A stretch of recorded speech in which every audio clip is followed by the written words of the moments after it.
Ok, chers développeurs, retour à notre cours sur PetGuardHouse avec le front-end.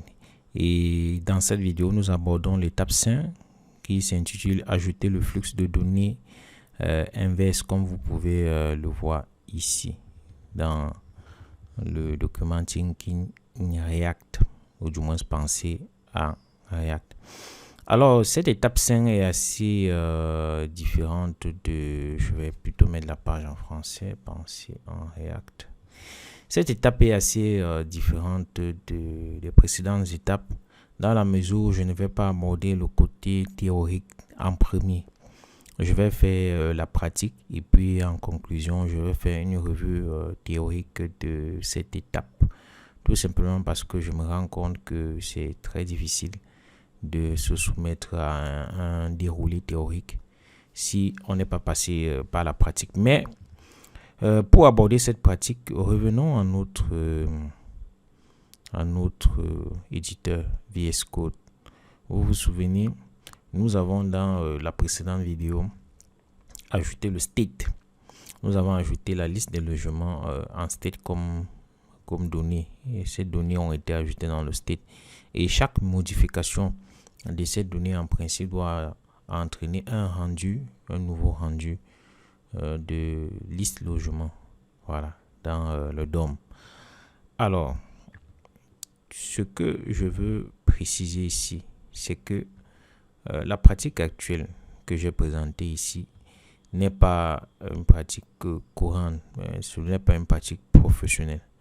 En règle générale, lorsque les choses s'affichent en liste, lorsqu'on présente une liste de logements, une liste de documents, une liste de photos, la pratique recommande d'encadrer ces listes avec la balise que vous connaissez si vous avez fait du HTML, la balise UL, unordered list, liste non ordonnée. Et chaque élément de la liste doit être encadré par la balise li. Et à ce propos, je vous conseille pour la gestion des listes avec React d'aller dans la documentation des lits, bien évidemment la partie 8, liste en clé, vous pouvez retrouver en français, vous allez voir, cela va s'intituler liste clé. Mais bon, vous avez cette page parce que j'ai l'habitude de lire en anglais. Donc, vous verrez bien liste en clé, comment React gère. Et pour une vision plus approfondie, vous pouvez lire cet article que bien évidemment j'ai mis un lien ici. Vous pouvez lire cet article de Robin Werush, qui est un excellent auteur. Je vous conseille de vous abonner à son blog et si vous avez les moyens d'acquérir son cours. Donc, et à travers cet article, avec des exemples à l'appui, présente la gestion des listes avec React, que ce soit au niveau de la création des listes, de la mise à jour des listes, la modification des listes et bien entendu de la suppression des listes. Donc c'est un excellent article que je vous conseille de lire. Pour revenir à notre cours, nous allons bien évidemment respecter ces pratiques et mettre à jour notre cours. Je l'ai dit, la bonne pratique recommande de mettre cela dans une balise. C'est ce que nous allons faire. Nous allons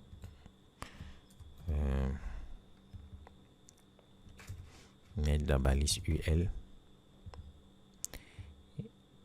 et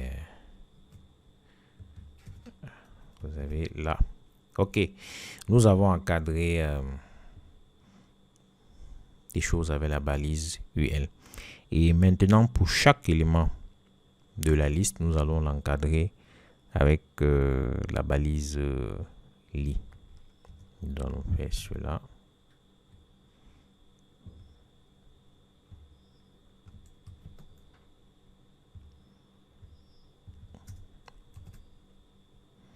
Ok, sauf qu'il y a un bémol, la clé qui avait été définie ici au niveau d'annonce de chemin, nous allons plutôt la placer ici parce que chaque élément de ces listes doit être bien évidemment identifié de façon unique. Voilà, nous avons mis et nous enregistrons et nous allons jeter un coup d'œil pour voir si les choses ont été s'il n'y a pas de souci. Au niveau de notre application, ok, la compilation c'est faite. On jette un coup d'œil. Ok, vous voyez bien qu'il n'y a pas eu de souci à ce niveau. On a la même structure, sauf que là, ça apparaît avec des points. Mais sur ce côté-là, on n'a pas ce génie. Ce détail peut être mieux réglé lorsqu'on abordera le CSS. Pour l'instant, restons à ce niveau. Notre application fonctionne correctement. Maintenant, que nous reste-t-il à faire? Une fois que nous avons respecté les canons, la pratique courante, il faudrait maintenant que l'on ajoute le bouton supprimer. Vous vous rappelez bien, si vous revenez à la maquette de notre maquette de départ, vous voyez bien, il y a un titre, il y a une adresse et puis il y a le bouton supprimer. Pour l'instant, on ne met pas encore l'image. Cela va arriver plus tard dans le cours. Mais pour l'instant, restons au niveau de la maquette. Voilà, au niveau de la maquette, vous observez bien, nous avons le titre, nous avons l'adresse, nous avons le bouton supprimer. Ce bouton supprimer, nous ne l'avons pas. Et bien évidemment, nous allons créer ce bouton supprimer dans notre vidéo. On y va. Voilà, bouton supprimer. Qu'est-ce que je fais? J'espère que je vais pas aller ok, bouton supprimer. Alors on va créer un bouton button.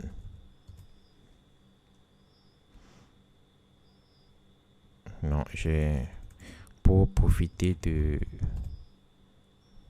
l'abréviation, je vais taper directement et puis je vais mettre supprimer.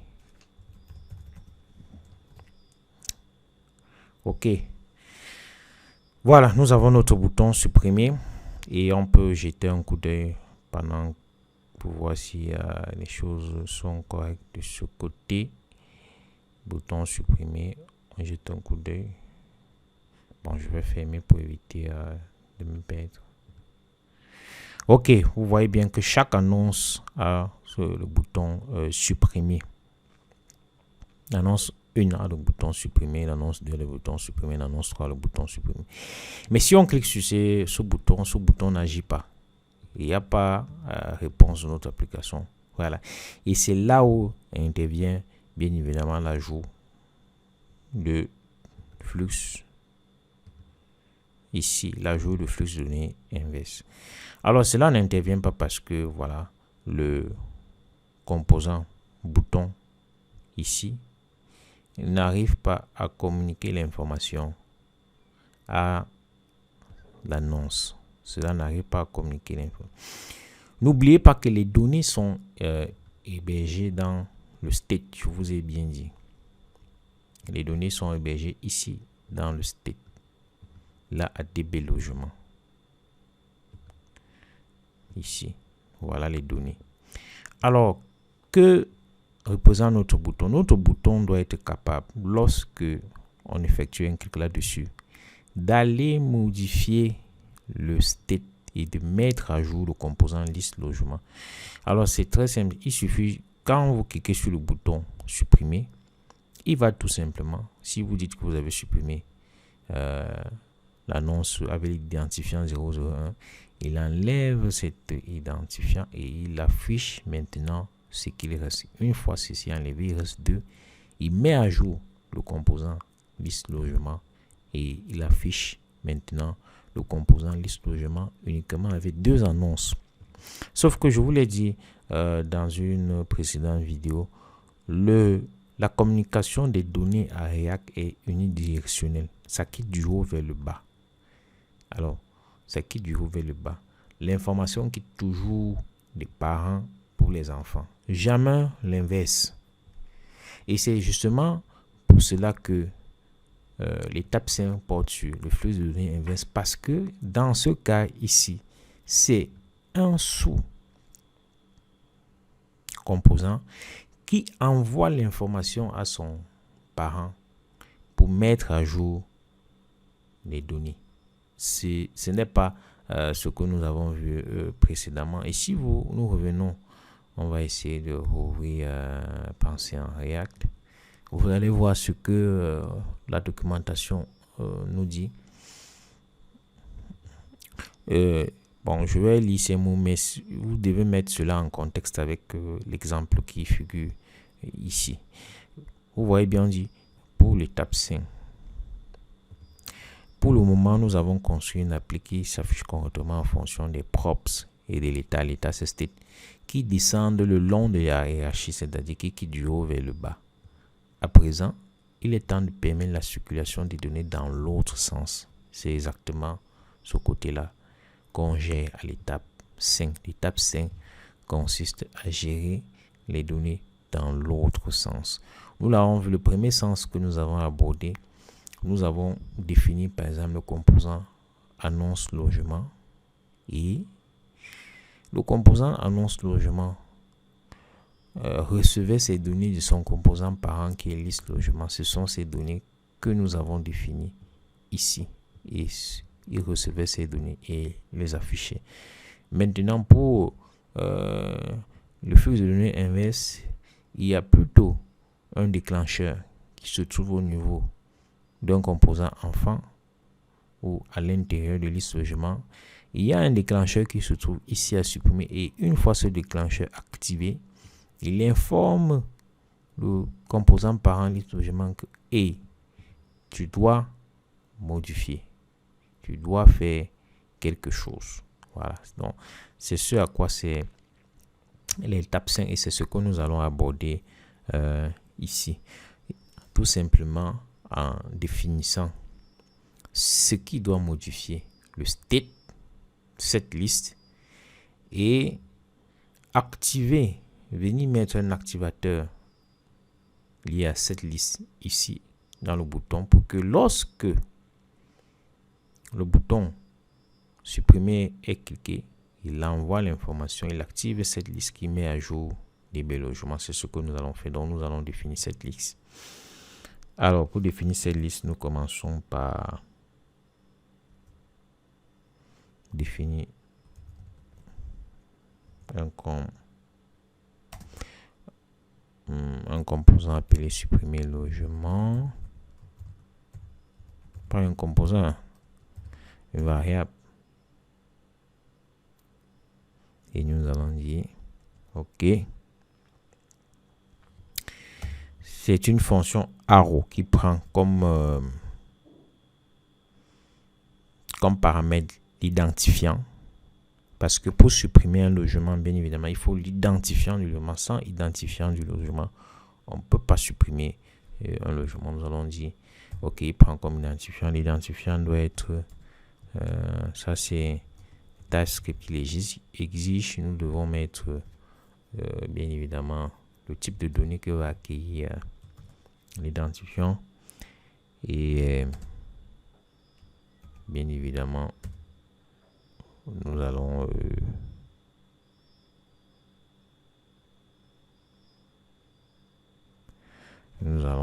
bien évidemment mettre notre fonction OK.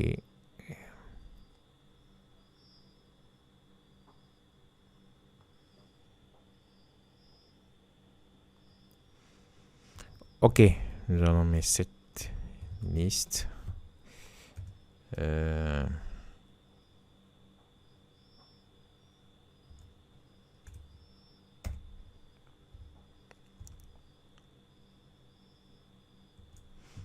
Liste point filter. OK. La méthode filter, je vais revenir là-dessus. Laissez-moi dérouler rapidement ma fonction. Et OK. Et puis je vais venir expliquer à quoi c'est la méthode filter.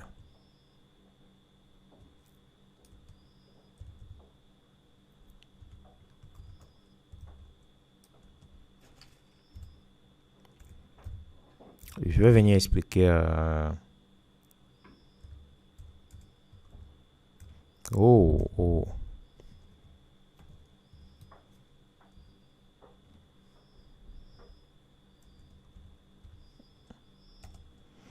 J'ai un clavier compliqué, mais cela ne va pas m'empêcher d'enregistrer.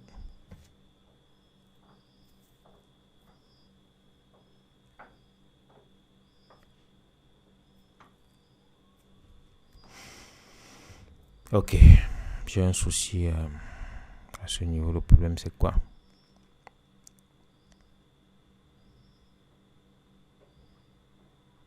Qu'est-ce qu'il veut?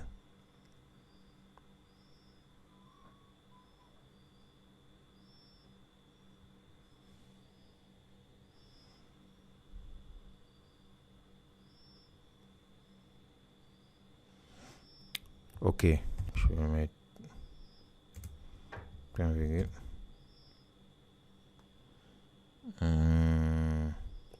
J'ai fait une erreur à quel niveau? Allons-y, id string. Là, c'est bon. Qu'est-ce qui me donne pas ici? 9. Il a un souci avec mon crochet ici.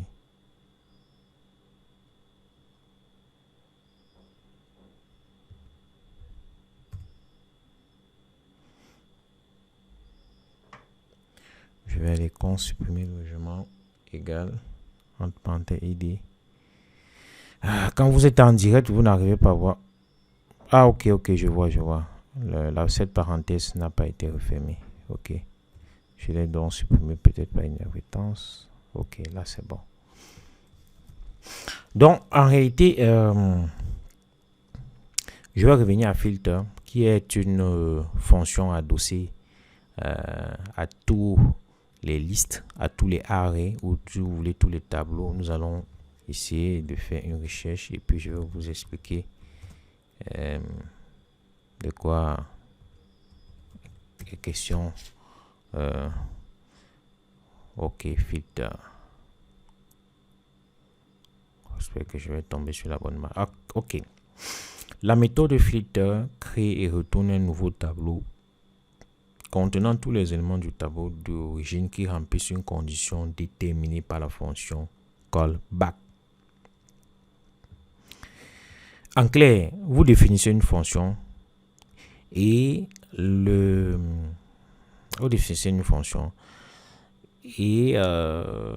méthode filter à partir de cette fonction fait une vérification si tous les éléments de votre tableau remplissent les conditions déterminées par la fonction et vous renvoie un nouveau tableau. Prenons un exemple. Vous avez l'exemple qui est démontré. Const board.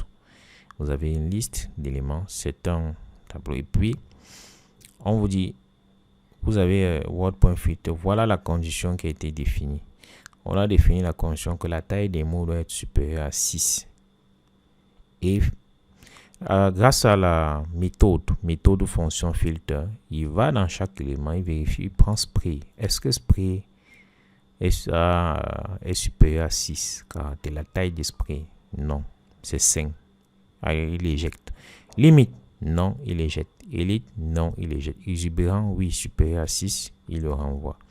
Description supérieure. Donc vous définissez la condition ici et filter va dans chaque élément du tableau, fait la recherche et vous renvoie l'élément qui respecte la condition. C'est ce que nous avons appliqué ici. Nous avons dit, ok, nous avons défini qu'on supprimer logement. Nous avons dit, c'est une fonction qui va prendre comme paramètre l'identifiant. Et nous avons dit, ok, pour le moment, laissons d'abord cette liste que nous avons définie ici. Pour le moment, nous avons dit, ok, prends liste ici qui représente DB logement. Ici, tu prends liste, tu appliques filter et voilà la fonction.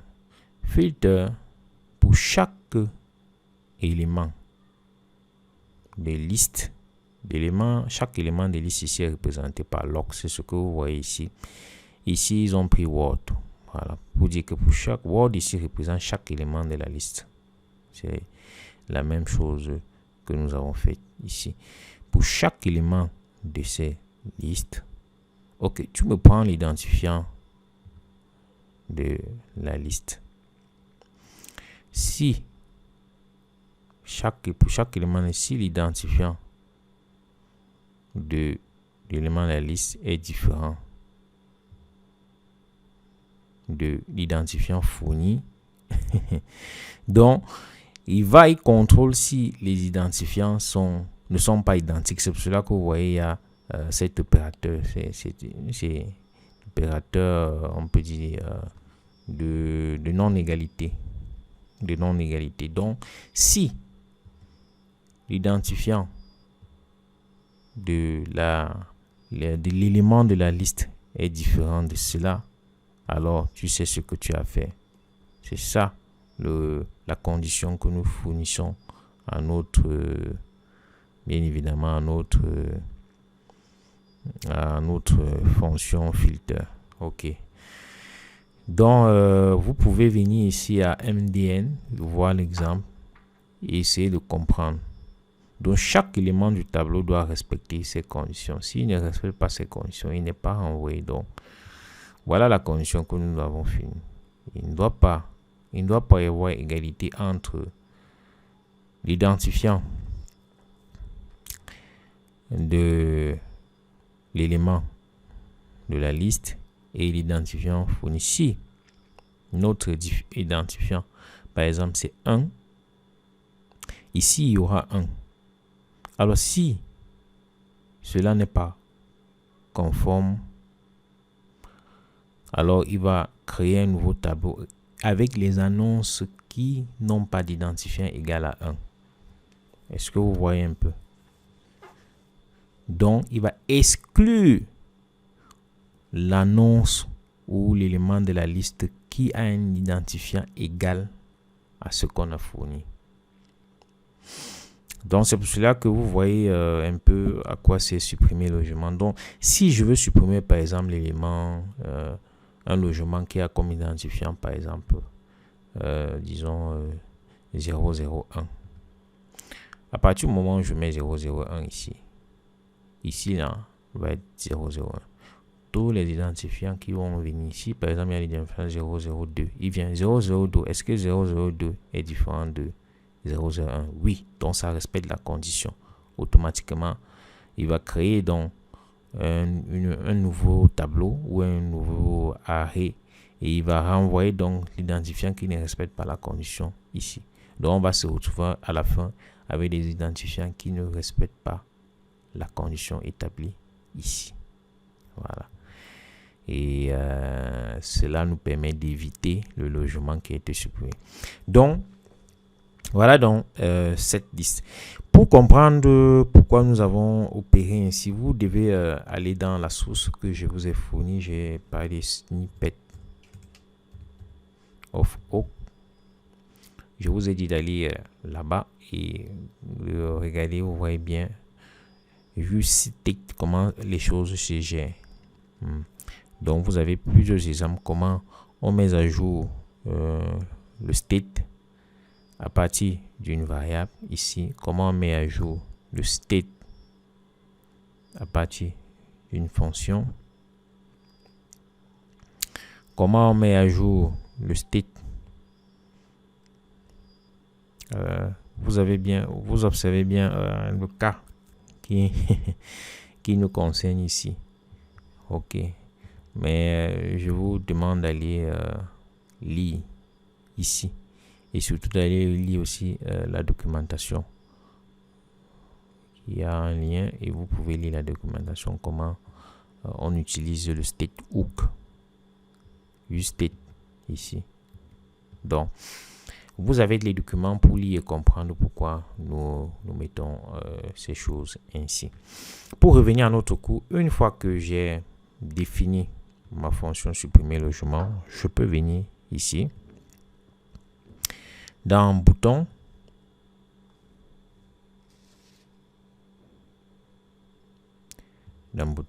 et je vais bien évidemment mettre à jour. Là, je vais définir, vous connaissez bien onClick, qui est l'attribut qui nous permet de d'activer. Et dans on clic, je vais définir une fonction.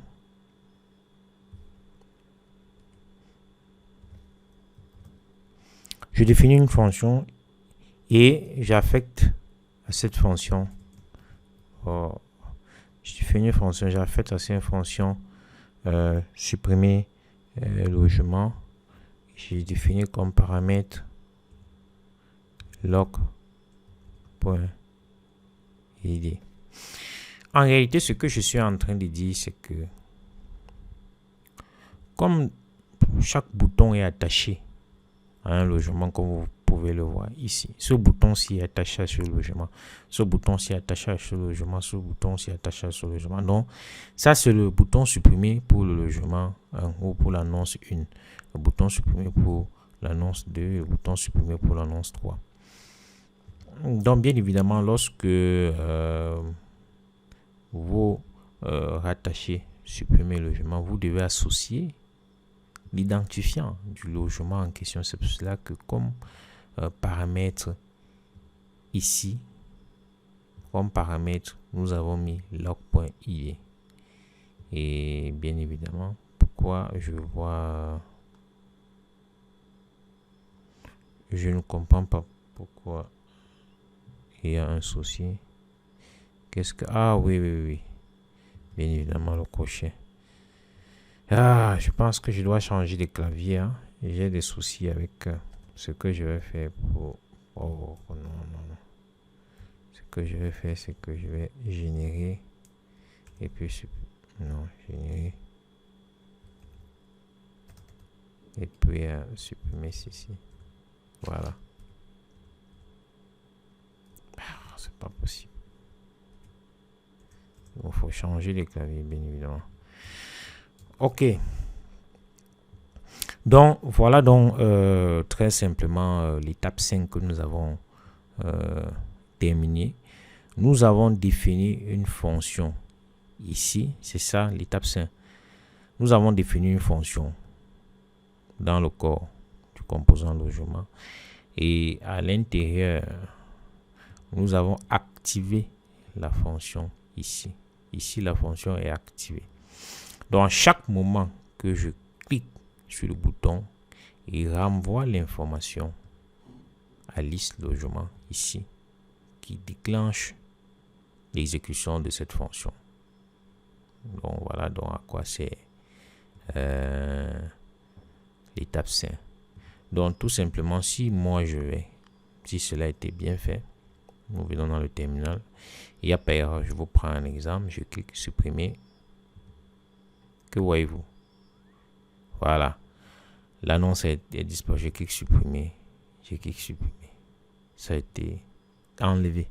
L'information passe bien. Et si j'actualise, les choses reviennent tout simplement parce que nous ne sommes pas en présence d'une base de données réelle. Vous avez une base de données locale et bien évidemment ce sont des choses qui s'opèrent sur le front-end. Voilà. Et cela n'a pas d'impact, mais lorsque l'on va évoluer plus tard et lorsqu'on va lier le back-end et le front-end, il est clair que lorsque vous allez cliquer sur le bouton supprimer, il va aller dans la base de données MongoDB et supprimer directement le logement dans la base de données. Et lorsque vous allez actualiser, il n'y aura plus la possibilité. Donc, lorsque vous allez cliquer supprimer, il ira dans la base de données MongoDB et enlever la donnée que vous avez supprimée. Nous allons arriver à cette étape, mais pour l'instant, vous voyez bien si je clique. Je vous ai dit, nous faisons encore du proof au concept, la démonstration de faisabilité. Et pour l'instant, nous constatons que tout marche à merveille. Nous avons fini avec l'étape 5 et tout est correct. Nous allons maintenant rendre les choses plus beaux. Si vous observez bien la maquette, vous verrez que la maquette se présente ainsi. Nous sommes très loin de la maquette. Voilà. Vous avez une image si vous avez un titre. Donc, nous allons donc dans la vidéo suivante essayer de rendre les choses plus convenables avec de belles photos, de belles images. Et nous allons aborder bien évidemment un côté qui est extrêmement négligé par beaucoup de développeurs, un côté qui est très important et que moi-même j'ai pu constater, la gestion du CSS. Le CSS, lorsque vous apprenez les choses, on survole, mais je vous assure, c'est un talon d'Achille. Il faut vraiment vous mettre au CSS. C'est très important. Il y a un nombre de développeurs très compétents, mais le CSS, quoi que vous fassiez, pour une bonne gestion de l'interface utilisateur, pour une bonne expérience utilisateur de ceux qui viennent pour utiliser votre application, vous devez avoir au moins des notions de base de CSS. Donc, nous allons aborder cela pour rendre les choses plus beaux visuellement dans la prochaine vidéo. Nous allons commencer sur ce côté-là. Et bien évidemment, après, nous allons évoluer pour essayer de lier le front-end et le back-end. Le front-end et le back-end. Et après cela, nous devons finir avec la première mouture de notre application avant d'entamer et de terminer avec le gros morceau qui est l'application complète. N'oubliez pas que notre objectif est d'arriver à quelque chose de similaire. Nous l'avions dit dès le départ, quelque chose de similaire à ceci. À Tiny House, à quelque chose de similaire. Donc, ce cours a été fait par un amateur et je vais arriver à quelque chose de similaire. Et si vous êtes aussi un débutant, c'est mieux d'avoir une vision de débutant que d'aller directement dans ce cours. Après, si vous êtes assez solide avec le mien, vous pouvez aller entamer ce cours. Donc, on se retrouve tout de suite pour avoir quelque chose de beau. À tout de suite.